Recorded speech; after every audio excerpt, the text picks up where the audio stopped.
একটা এমন রাত আসবে যে রাতটা আর কখনো সকাল হতে চাইবে না। মানুষ ঘুমিয়ে পড়বে, বারবার ঘুম ভাঙবে, কিন্তু সূর্য আর উদয় হবে না। তখন বুঝতে হবে মহাপ্রলয়ের ঘণ্টা বেজে গেছে। পশু পাখিরা অস্থির হয়ে তাদের আশ্রয়ের দিকে দৌড়াবে, পৃথিবী কাঁপতে শুরু করবে।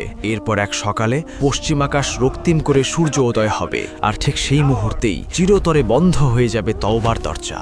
মানুষ তখন বুক চাপড়ে আল্লাহর কাছে ক্ষমা চাইবে, কিন্তু সেদিন আল্লাহ আর কারো দিকে দয়ার নজরে তাকাবেন না।